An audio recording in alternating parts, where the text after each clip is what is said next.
administrative stuff, so it's not like you need to film it. Wow. How's it going? All right, awesome. I'm supposed to make a few announcements, and I'm going to give stuff away. But announcements first. There are parking discount things at the front at the registration desk. Anyone drive in today? Handful of people. I heard the gates were just up and frozen open. So I'm not sure that your parking discount is needed at this point because I think it's just free parking at the hotel. Tell your friends if you feel like going home and get your car, you can bring it back. It's parking free. We have a cell phone still, I think. It's a blue Samsung, but we know whose it is because their wife called it last night late. So if you're missing the cell phone, go to the front desk or the registration desk and pick it up. And it seemed like there was something else. Oh, if you registered a room at the hotel and you registered it outside the Shmoocon room block, please tell the front desk that you're with us so that we get credit for it. It helps us at the end of the day when we're living up the bill. Der Cloud Talk. Ja, gut, Cloud ist halt. Das ist auch okay. Also ich meine, ich bin entspannt. Also. I can grab a mic too. Haha. Hello. There, I can be loud. I'm going to ask questions. This year we printed questions on little pieces of paper to prevent me from having to come up with questions on the fly, which were usually dumb, and I just ended up throwing crap into the audience. So, what does the J in Homer J. Simpson stand for? J. So, you get your choice of professional penetration testing, or, God bless it, a Bout of My Firewall T-shirt with a Shmoo mouse pad. Of course you're going for the shirt. If I ever see you wearing it, sir, I'll rip it off your body. Hate that thing. Next question. What chairman of Apple coined the term PDA? This is according to Wikipedia, so this could be totally wrong. It says Cthulhu here. It's a really funny joke, too, guys. It's no one? Name us the CEO of Apple other than Jobs. Scully, that's who it was. Who said that? All right, sir, you won yourself professional penetration testing. You can become a professional penetration tester in 496 pages. That's all it takes. Anyway, thanks very much. Okay, so Enno and team are back again. This is your third year at Shmoocon, I think? Third year at Shmoocon. You guys do fantastic networking work. I'm really glad that you guys are able to make it back and brave the weather and the elements and brought a whole bunch of gear. So it promises to be an interesting talk. Are we live on the internet? Internet's looking good? Nods, heads nods. Okay, good. There we go. All right, we got a response. Anyway, I'll let you guys take it away. Thanks very much. Thanks, Bruce. Good morning, everybody. My name is Enno. Some of you might know us from the recent years. We have been presenting both last editions on, say, related stuff. That means networking stuff. This is Oliver. Some of you might remember Daniel looking like a German Viking. So he's easily identifiable. Today we are going to present, and we changed the title of the talk compared to the one that's in the, say, official agenda. In the official agenda, that one sounds not too appealing, admitted. That is analysis of a broken protocol called WLCCP. That will be one half of the talk. The other half will be more, say, modern stuff, as WLCCP is a bit outdated. And so we changed the title to some notes on Cisco Enterprise WLAN solutions, which much more reflects what is in the talk.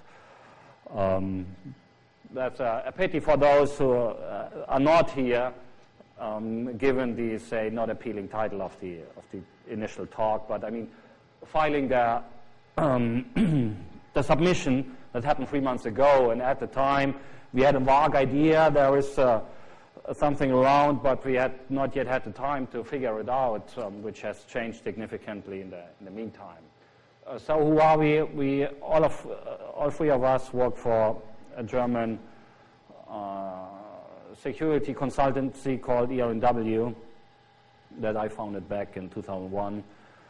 And we have a blog, we have a conference called Troopers, so we are quite active, say, in not only researching security and performing, say, assessments at customer sites, but as well in the public or publishing transport knowledge space of security.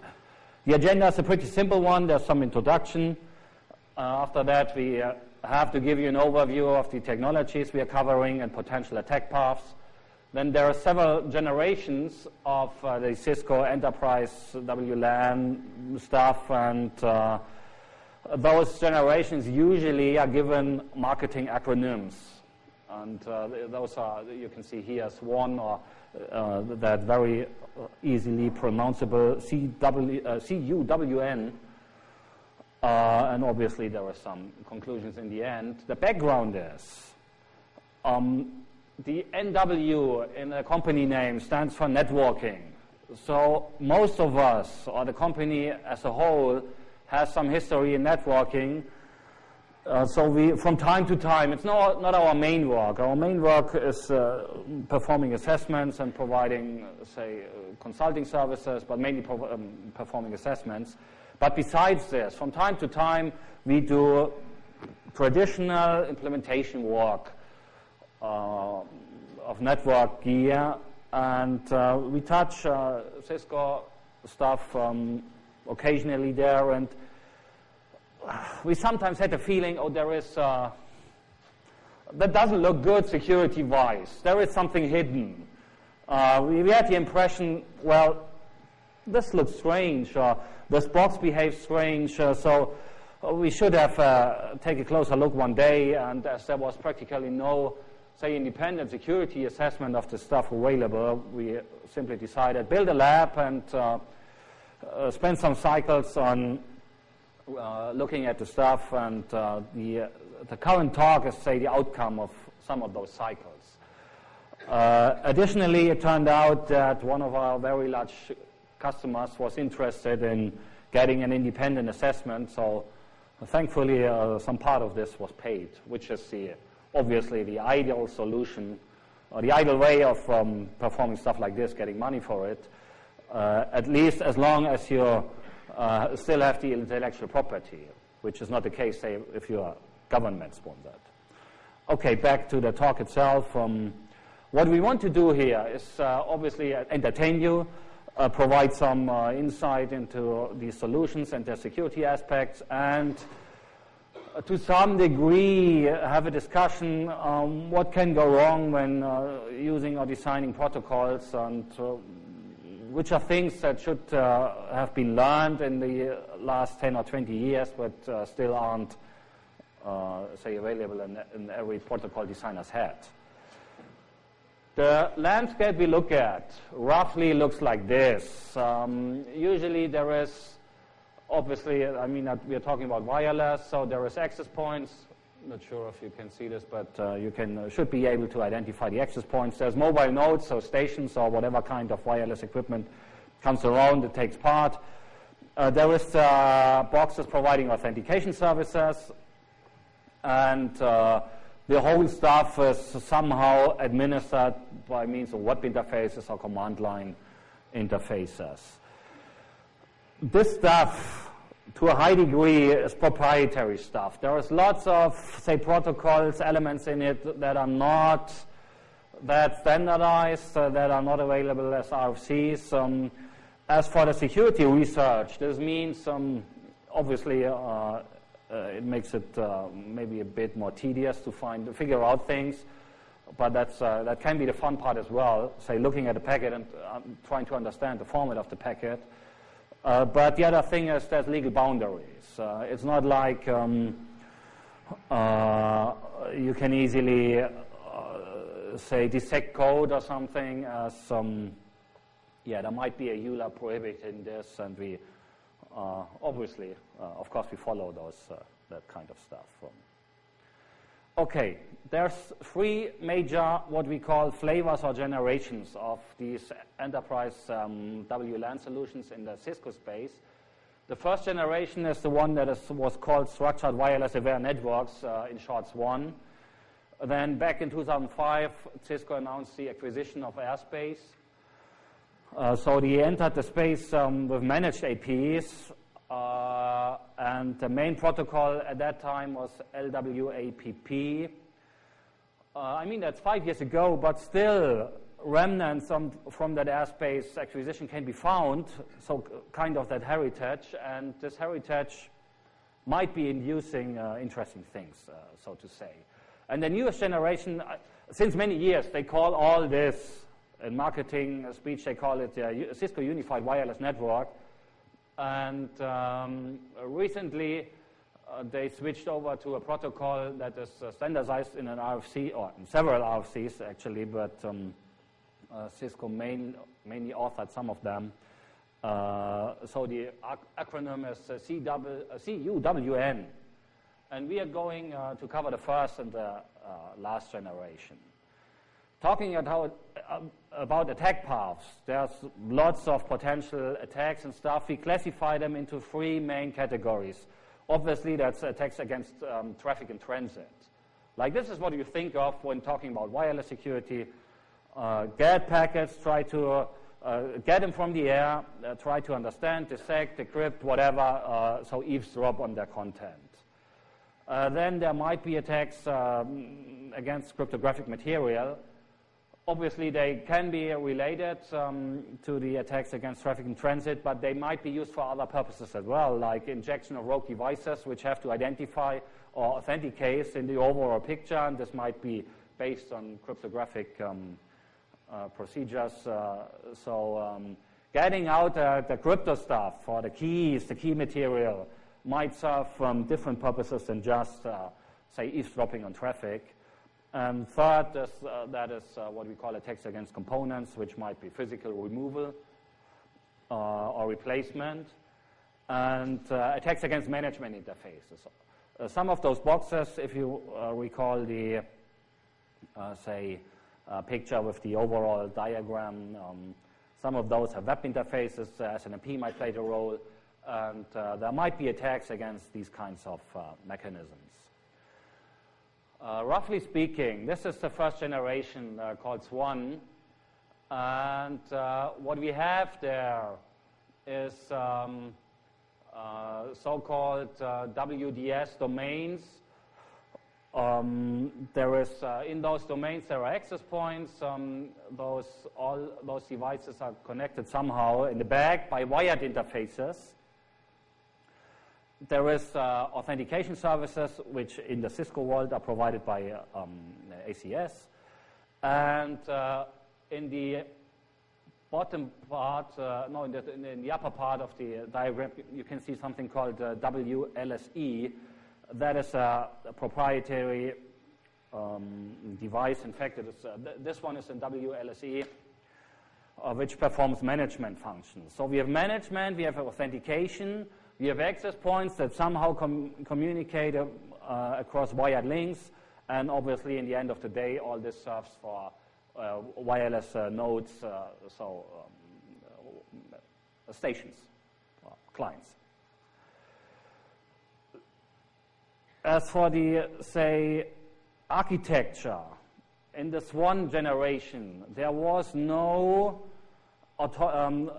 managed access points in the sense they were dumb and were configured centrally, but they were still autonomous, but could be configured by means of a central entity. Think like Cisco Works configuring devices, and this is much or less the same what happened in the SWAN world. There were two possible management say devices, the WLSE, the one we have here, or there was a module for the CAT 65K. In the overall picture, Cisco introduced a term called wireless domain services, which can be thought of, say, the whole of the communication services and services provided by the architecture. And the communication between entities, mainly between access points, were implemented with the help of a proprietary protocol called WLCCP. This is where I switch over to Ollie, who did the main research work as for WLCCP.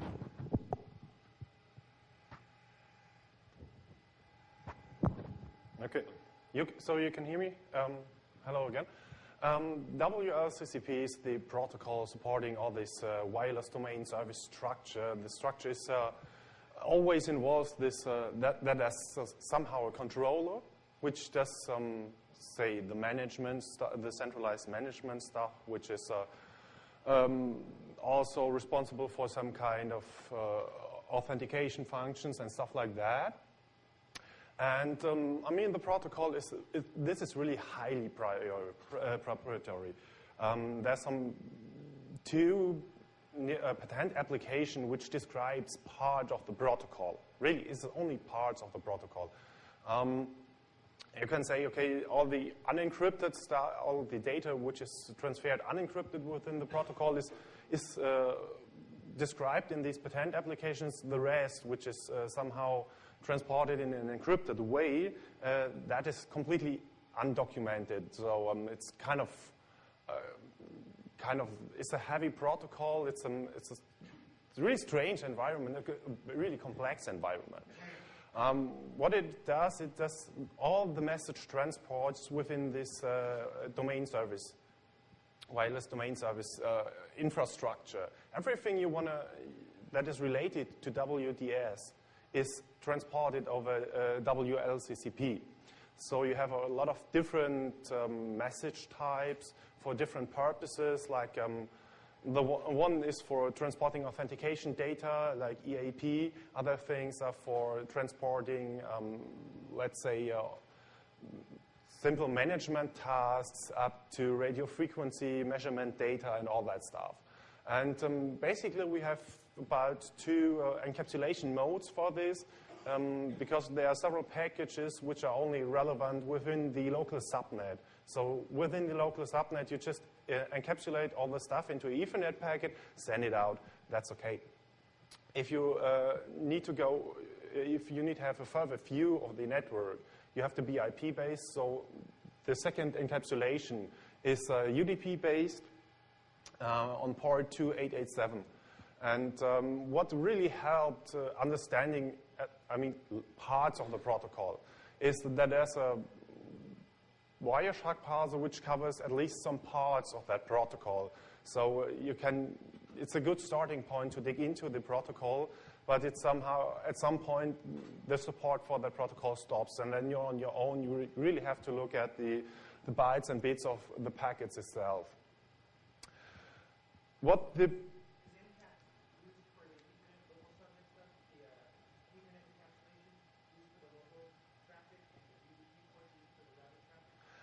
so the question is, what kind of traffic is it? This is normally this is, let's say, for example, if you have authentication data, your authentication server is somewhere located in your data center, then you're not able to contact that server through Ethernet encapsulated packets. So this is typically the kind of data which is IP encapsulated. And stuff like announcement, which is the current WDS master in a network segment. This is typically encapsulated using Ethernet. So it depends a little bit on what the message types are for. What happens, or what is a great thing within that, everything is authenticated. Even in an access point that is providing wireless access to a mobile node is authenticated within the complete infrastructure before it can communicate, before a wireless client can use that access point, which is what we call the infrastructure authentication. This will become a big part in what we're just talking about. And the second thing is we have client authentication, which is just 802.1x on wireless, which is somehow just transported over WLCCP. That's also because there are somehow critical data, sensitive data like encryption keys, really transporting encryption keys over the network. There's of course you have requirements to confidentiality and to authentication. So there's some keying material which is at first you don't see it, the so-called network session key. The network session key is derived by an EIP method called LEAP. It's a Cisco protocol. And afterwards, they establish a so-called context transfer key, which is for they say higher encryption. We're coming back to this later. So what the big idea behind all this is, if you have imagine an enterprise environment, You have, of course, roaming because you have larger coverage area. And imagine something like a VoIP phone over wireless. You walk from the coverage area of access point A to a coverage area of access point B.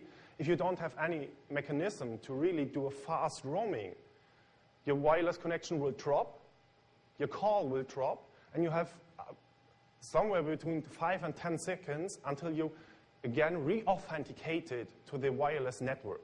That sucks, really. That sucks. So what they're trying to do is have a fast handoff. You can roam within less than 150 milliseconds from one access point to the other one without your call dropping, for example.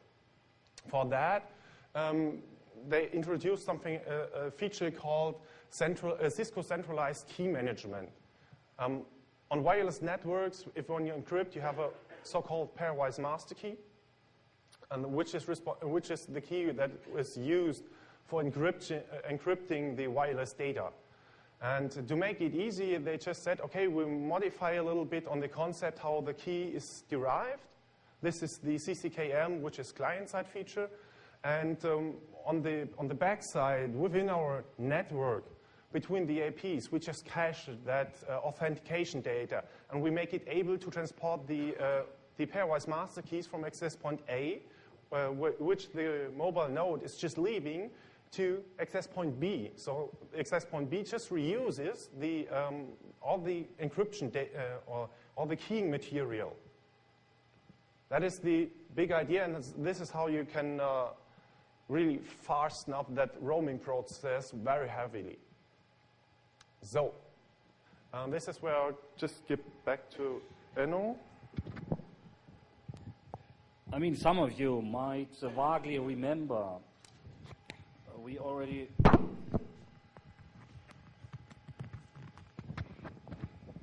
is there a mobile mic that we might have? Is another one, so we don't have to switch this every time. I mean, there's not too many switches, but again, some of you might remember we already at some point covered WLCCP in our ShmooCon 2008 talk about layer 2 fuzzing. That is the slide on WLCCP from the time. And at that point, we just fuzzed it and found out that somehow, or we fuzzed some sub-protocols, as WLCCP requires a lot of state. Again, it's a very, very complex protocol. And at the time, we just had a very limited understanding of some types and fuzzed those, and access points crashed. And after Shmoo, another German security researcher contacted us and said, oh, well, let's, I have done my own research on WLCCP, let's exchange our information. And it turned out he had some Scapy scripts reliably crashing APs. We initiated disclosure with Cisco on this later on and filed his in our findings. And so WLCCP at the time was fixed silently after, say, on the implementation level. But what we are going to discuss today is the protocol design level. And all this, was not suited to face our interest down. We had the idea like, oh, there must be more within this protocol that might be interesting. Back on track, there's two particular, say, functions within WLCCP that are of interest for our talk. The first is WLCCP somehow assumes a hierarchy of the access points. And within that hierarchy, there is a so-called WDS master that is elected. And this WDS master serves as the point to cache cryptographic material, to distribute it and stuff. So it serves a major role within the overall picture. Second piece that will be of interest for us is the intra-AP communication that, again, is authenticated by LEAP. As for the master election, that master election is simply based on a priority that can be configured on the, say, access points. So one of the access points usually becomes the WDS master. Once it becomes WDS master, usually it doesn't serve clients anymore, as all the CPU cycles are reserved for taking care of keys and this kind of stuff. But this, raised the question, wait, okay, the election is done based on a priority. Wasn't there a long time ago another Cisco protocol that had the same mimics of electing some important point by priority? And right, there was a protocol, HSRP, and some of you might remember there have been quite a number of attacks and attacks tools against HSRP. The most known one is Yersinia. And the question immediately is, okay, what happens if another entity shows up that has a better priority?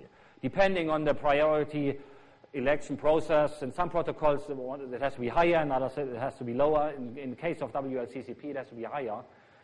Whenever we can inject a device that has a better priority, it might, push the foreseen WDS master aside, take over the role, which might have the impact of first denial of service, as the role of the WDS master is no more performed correctly, or in the future, or subsequently, traffic redirection, like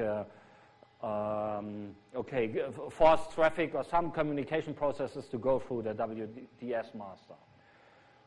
We leave it up to you if this is good protocol design, even in, I think, Ollie, was it 2002 when the patents were filed, or 2003, something like there.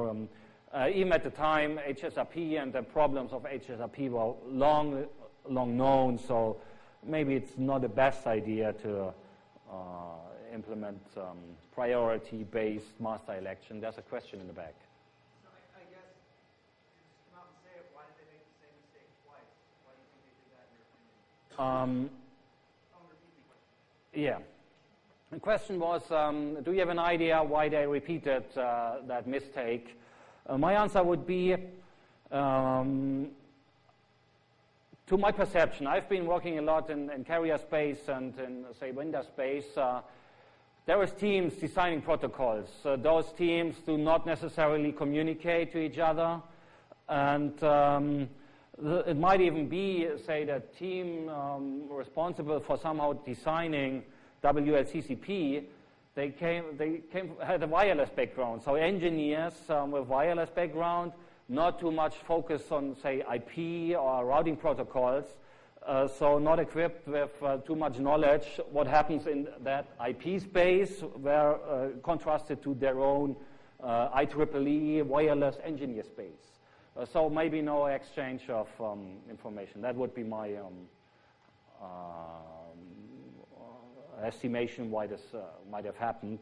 Stuff like this happens a lot in the, voice over IP space as well, where telephony engineers with a telephony background come into protocol design, and they have no idea what happens in the IP space and what are typical security flaws in the IP space. Maybe it was the same here. Again, simple question: what happens if we take over the, if there is another device injecting maybe packets with a higher priority? And those of you who know the, task distribution within ENW can easily imagine it was Daniel's task to code something like this. We have a demo on this. I need this one. What you can see here is one access point taking part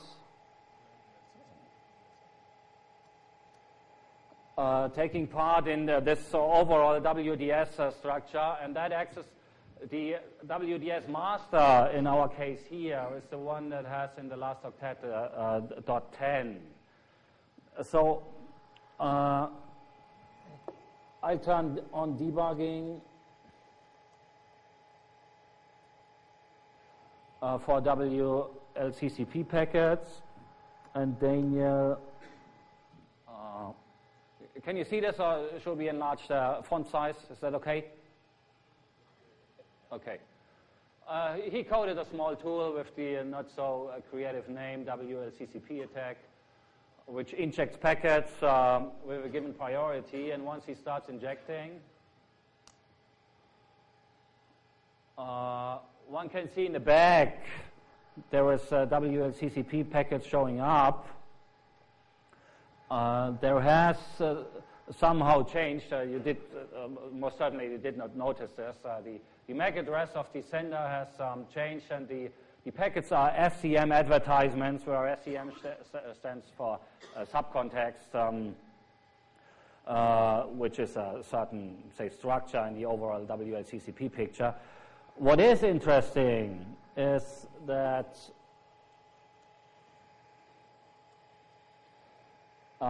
once this is performed, the role of the WDS master has changed. It has been a .10 before it, now it's a .222. So say a rogue party coming in, just announcing packets, and I mean, how many lines of code is the tool, Daniel?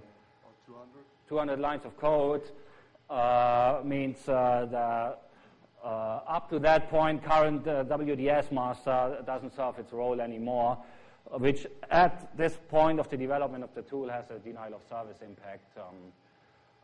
Now, this access point tries to undergo leap authentication with the WDS master, which is Daniel's laptop, which doesn't provide leap authentication. But again, this is the first proof of concept that the concept of a priority-based election of somehow important infrastructure devices might not be the best idea without, say, any authentication at that point of time. Okay, again, we are going to switch speakers. We have another demo prepared. Remember, there's two parts within WLCCP that were of particular interest. First, the master selection process. This.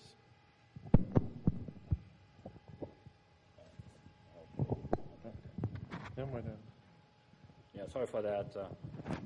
But it should Kind of unhandy with one. You hear me? Yeah, great.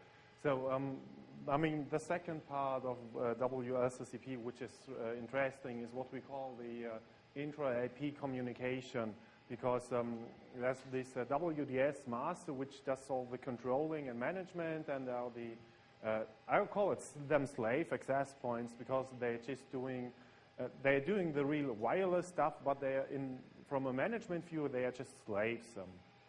And I told you they are authenticated. There's some special infrastructure authentication method involved, which is called LEAP, like the Lightweight EAP. It's a Cisco proprietary protocol, and remember, I mean, I think it was in the end of 2005, Joshua Wright gave a talk at, I mean, I think this was DEF CON, right? No, I think, did Joshua give us, when did he release S-Leap? Wasn't it at SHMU? Was it? I think it was at SHMU. At SHMU or somehow. In 2005, he showed LEAP is basically is basing on a challenge response mechanism. And then you have some, let's say, some encryption key, which is too short and revealing some bytes and so on. The overall picture is you can, if you have a sufficient large word book, you can break authentication based on LEAP within seconds. This is, I mean, you're doing infrastructure authentication and you're able to break it within a short time, which is, think about building up trust with a broken mechanism. This is it. And so we thought about how should this work in a secure manner? Is it possible in any way to do it in a secure manner? If you read the patent application, Cisco says, oh, hey, we know Cisco LEAP is insecure and somehow it's related to password strength and all that stuff. So we do use another key. We introduce another key for encryption and authentication, which is not LEAP, but somehow if you look at the key derivation, I will show it to you in a moment, the key is, or the key which is derived by LEAP is somehow involved in the new key generation mechanism. So this is like building a house on sand. It will drown at some time. So this is where we think about, hey, you're doing infrastructure authentication, you're trying to build up trust, and you do it on broken mechanisms, and you say, oh, we are secure because we have a separate encryption key, but it's all based on an insecure mechanism. And it was about to say, let's prove that it's really insecure, that it's hackable. And it took some time. What happens in the background is just a normal leap authentication as you would have it within, let's say, a wireless network protected with leap. And so you have a look at the packet, you dissect the packets and all that stuff, and then you can just take that data out of it, put it into ASLeap, and ASLeap gives you the password, which was used for authentication. And that password is really, this is important. Because of the password, there is this so-called network session key derived. The network session key is the keying material, which would also be used if you have leap in a wireless environment. And then they say, okay, now we do a new key derivation, the context transfer key, which is for encrypting and authentication critical data like pairwise master keys we transfer between the different APs. And if you look at the on the key derivation scheme, it's totally easy. The so-called PRF function is the same key generation function which is used within the wireless. It's a standard function. The function is okay. The function is secure. You just what this function essentially do is an HMAC SHA-1, and you have some input data. The input data is somehow, of course, the so-called network session key.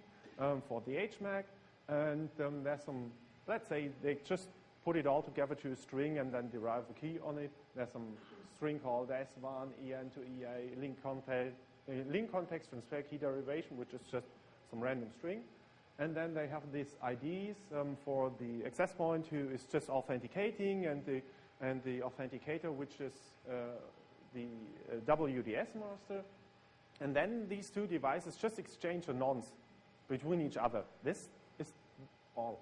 And you just take all that data, put in the PRF function, and you get a context transfer key. And you take that key, which is with HMAC based on the already broken leap key, and encrypt and authenticate data with it. Honestly, this is insecure. This is where we say this is a bad protocol design, because it's known that leap is insecure and that you can break it. And I mean, the funny thing, if you look at on the market, this infrastructure was sold around 2005. And Cisco was already aware of leap vulnerabilities, but they did it. They just did it. So how could a practical attack be? The first thing is you need to get access to that. We call it wired backbone of the APs, which is just the distribution set where all this communication takes place. So the easiest thing might be just find an access point, pull out the cable, and connect your notebook to it, which I guess will work in nearly every deployment. So the next thing is identifying which devices are capable of speaking WLCCP. And which is a trivial task because it's UDP encapsulated. Just take Nmap and you will find them all. It's not a problem. The next thing is you just need to find who's the WDS master, which is trivial again because it announces itself in layer 2 packets. You just listen on the interface and you get to know who's the master. And then just take your list of WLCCP speaking devices, cut out the master, and then you have then you know where infrastructure authentication is taking place. And you just have to somehow tear down this already authenticated communication, which is like, let's send, like the demo Enno and Daniel just showed, like sending out faked advertisements, like ARP spoofing, whatever you want to. The only essential thing is you need to have access to the packets carrying all the authentication data, and but that's okay. And then it's some code. It's just a bigger bunch of code which does all the packet analyzation and the cracking, and then you get everything you need including this context transfer key to encrypt all the other packets and, of course, introduce your own packets into the infrastructure. You can say like, hey, give me the pairwise master key of the following mobile node if you have a correct CTK. So this is why the CTK is so important. So now we will show it to you in a practical way. We coded that stuff. Show it to you in just a... Yep. Just to have to restart my PuTTY session.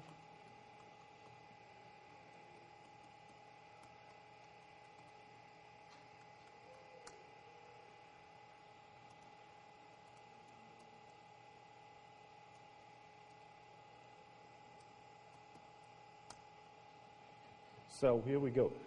So the tool is currently, we call it WLCCP-Rey. We didn't came up with a better name until now, but maybe that will change. Don't know. So the important thing is, of course, you need to be root for that kind of attacks. And you just fire up the utility, and currently there's debugging enabled, and it dissects you the known WLCCP packet, so you can have a look into it. So I'm simulating an attack by just unplugging the cable, which is essentially like you have somehow spoofed the WDS master, you have done ARP poisoning, or anything else. It's just, it's nearly the same. Just tearing down that already authenticated channel. And from that moment the device recognizes it, it just starts to get the authenticated channel back on. And this is what we are waiting for. I hope that should be enough of time. It nearly takes about 20 to 40 seconds. So, and then that will be...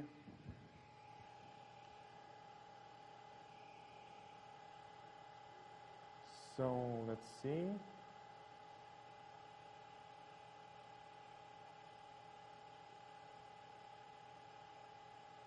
No, that was too short. Shit. So you see, this is the most critical part of it. You have to wait for the right time until this authenticated connection drops down. But this is everything. So this, what we see here, I will tell you a little bit about what you see. You see, this is data, and currently these are packets Daniel just crafted with his tool. What you normally see is the advertisement of the master saying, hey, I'm here, and it does include his own IP address, his own MAC address, and all that stuff. This is exactly the original package which Daniel took to write his tool from for crafting these packages. There. So I hope now we're good again. So, cross fingers that it works. Okay, now it did work. Great. So, I will scroll up a little bit just to see it from the beginning. These are all packets. So, okay, this is leap response. So you see this, and this here, you see this find supplicant nonce line, which is part of the key derivation process. Here's the other nonce, and what you see here is when we have collected all the nonces, it's just an easy computation. It's just a little bit SHA-1 and some HMAC, and out there falls the CTK. What I originally wanted to additionally showed you, but this is, oh, okay. This is, it showed you that it also breaks the leap authentication, but I'm unable to show it to you right now because scrollback buffer is too short. This is, but trust me, maybe have an, no, where do you, we can, we have captured that. Do we have the USB stick here? Okay, so we'll just continue. If you want to see it in more detail, just come over. We have captured it. I can show it to you in live again. It's universally repeatable. The crucial point is getting the CTK anyway. Yeah. Once we dispose of the CTK, all, say, subsequent intra-AP communication is kind of readable by us, which means once the access points between them start exchanging key material, the pairwise master keys of the clients, and those of you who have experience, say, in wireless hacking or WPA hacking, know what a pairwise master key is. It's the crypto material used for the it's the for basic. the clients. And once we get those, which are in turn encrypted by the CTKs, it's game over. Yep. So getting the CTK is the crucial part in it. So. And the CTK again is the one that is just to finish it in a. Yeah. This is CTK. Yep. No, just a little bit above. Okay. Yeah. The last one line of hex code. This is the actual CT key, which is just derived between these two devices, and just take the encrypted data, just decrypt it. That's all. And now you also can take part in that whole infrastructure, and you know the infrastructure authentication password. So you can do this infrastructure authentication process by yourself, by your own hacking tool, and all that stuff. So it's open now for every purpose you want to. Okay. So to summarize this up a bit, I mean, besides the crypto details, and we believe us, we saved you from much of the stuff. We only give a tip of an iceberg. Besides this, it turns out, again, in the intro I said it's about discussing protocol design, and it turns out, as Ollie said, build a house in sand. Build an extra key generation on a supposedly insecure authentication mechanism that in the overall doesn't work. So far for the for the Swan Vault, for completeness sake, there has been a more or less exciting attack against the WLSEs, where they had hard-coded usernames that couldn't be disabled. I mean, that's back in 2004. But just think about it. Even in 2004, deploying devices with hard-coded usernames, not changeable, full admin access, not this, no workarounds. I mean, this shows how kind of broken this world of solutions is. But we have a second part that we will go through a bit faster, I think. I have no idea of the time, but people coming in gives a sign that other talks might be finished. So we are certainly good with 10 to 15 minutes. This is maybe simple, maybe not so simple overview of the whole picture in the latest generation, Cisco Unified Wireless Network. The interesting points here are there is wireless LAN controllers. Those are the devices deploying, say, configurations to access points. And there is, I mixed up the first one is the management entity, which was the WLSE in the old world. And now those devices are the LAN controllers pushing config details to the access points, which now, in this generation, this world, the access points are dumb. They are no more autonomous as they have been before. Again, we try to figure out what can be wrong in this world. Is there any security vulnerabilities? And I mean, firing up a simple sniffer, simply firing up Wireshark gave us the first surprise. What is this? What we saw is syslog data sent to a broadcast address. I mean, how crazy is this? And this gives, besides being funny a bit, this gives an idea how immature to some degree all this stuff is. I mean, stuff like this shouldn't be present in high-level network equipment sold in 2009. And we'll see more of this kind of stuff. Yeah, that's a question. Is that I mean, it is configurable, but it's just a default state. Still, it's yeah, I mean, how crazy is this even default state to broadcast syslog messages? Sorry? Yeah. I did not repeat the questions. Hopefully you don't mind me. I'll do my best in the future. Again, we started looking at it, trying to understand what happens, and it turns out the main protocol is one that is called CAPWAP, which is kind of based on DTLS, that is essentially a UDP-based TLS, and all security-relevant data is encrypted and authenticated, which brings up questions. Okay, read the RFCs. This is something that Daniel likes to do, like other people read, say, comics or novels. He reads RFCs. Then again, some funny stuff turned up. Look at this. In the main RFC on CAPWAP, there is, say, the order when CAPWAP is run over IPv4, UDP checksumming should essentially disabled. Set to 3. I mean, given we are networkers, who needs annoying stuff like checksums anyway? Yeah, this again gives an idea of the maturity of this world of solutions at the current point.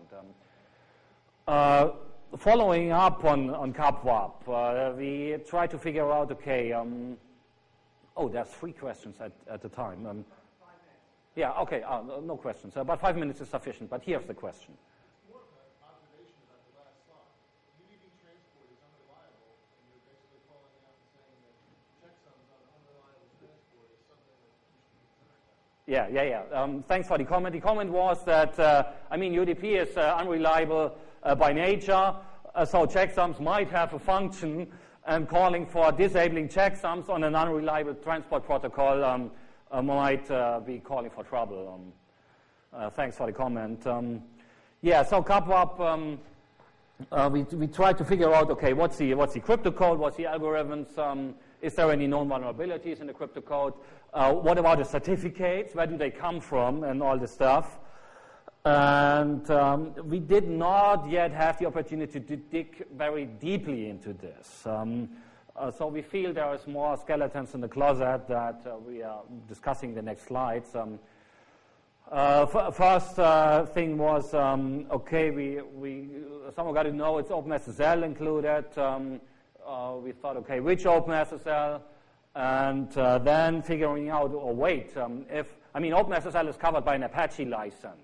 But we still approached Cisco like, okay, are there any parts in your code that are GPL? If so, please provide those parts, which they denied, like, oh no, there's no code in it, which is GPL. And we ported back OpenSSL in 2003, and at the time, our legal team reviewed the license, and we don't have to give out any code.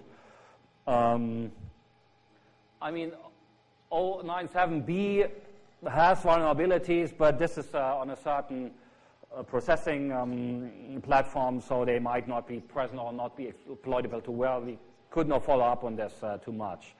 As for the certificates, Cisco does a, we think, clever thing here. That is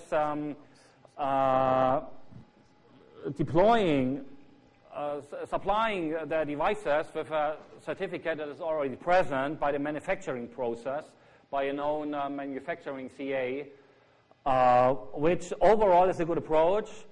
In the end of the day, it means that all devices disposing of such a cert are trusted by their peers anyway. So imagine cases like plugging off an AP, putting in a WLC that was acquired on eBay, which has a configuration option like disable all encryption, and this device is trusted as it disposes of the Cisco cert. Again, there should be more stuff to be found in this space. Finally, what we did to some extent was have a look at the at the management interfaces of the stuff, and that is essentially HTTPS and our old friend SNMP. You know that, or some of you might recall that in most talks we somehow mention SNMP at some point, and it turned out WCS has, after 15 minutes, a guy from our team, Simon, who's mainly performing web application pen testing, came up with this one. It's blacked out. It's part of a disclosure process at the very moment. But again, it was found after 15 minutes, fiddling with some tools. I won't mention this, not to give out details. But there will be more, and I mean, this is management, this is high-end equipment that costs a lot of bucks, and stuff like this shouldn't be present in 2009 or 2010. As for SNMP, it turned out there's lots of stuff that is readable. I mean, it's per default private and public, and those of you who say that shouldn't be the case are certainly right. Still, we can tell you, in deployments we have seen, public and private is present, as people are happy to get overall stuff running, and they don't care of SNMP communication which is needed between the WCS and the WLC. There is kinds of interesting stuff that can be found, get the release numbers out, identifies IPs, all kinds of strange named key stuff that has to be investigated further on. What is funny, maybe strange, certainly, is they store all the syslog messages generated by devices into the SNMP tree. I have no idea why they do this. This is not, say, sample messages to be generated. It's the real actual messages. So you have tons of syslog messages in the SNMP database. That is, again, there will be some explanation for that. We couldn't figure out any. There is some heritage from the airspace world that is, at a first glance, this looked very interesting, as it means there is a piece within SNMP that stores the community names. So having read access to that one might be able to reveal the right community. We tried to exploit this. It didn't work. We think there was some use we were not aware of. But again, putting SNMP configuration into SNMP itself in a recreate OID, this is heritage kind of stuff. So what was interesting is there are username and passwords for the local administrators of some entities. Unfortunately, the passwords are obfuscated, so we couldn't modify or get them out or write them. But why reset a password of an existing user if you can add new admin users with a given name and a given password? And this is the last demo for today. Daniel is going to provide. For time reasons, we will just perform the demo. We have, since 3 years, we have a tool that has evolved over time called SNMP Attack, available at our website. You should be able to find the link. It's not offensively linked due to German laws and stuff, but so what it does is there is an option in it that updates, gives a new user on the WLC that is provided by the, say, attacker, which is nice, again. So what are conclusions? Conclusions are those solutions overall are complex beasts. Be aware that there might be some obvious, as we showed, or not so obvious security vulnerabilities in them. Getting back to what Bruce said in his yesterday opening remarks is, use common sense when deploying. That means, obviously, we have a white paper put together on stuff like this, which will be released together with the code, where all the basic rules are in there. Take care of SNMP, take care of segregation, all this stuff. But the message we want to give you is that this is not only specific to Cisco or to WLAN enterprise solutions. Stuff like this can be found in voice-over IP enterprise solutions, in what kind of, say, database, in backup solutions. All the stuff, proprietary stuff, suffers from not too hard to find security vulnerabilities. That's it. Thanks for your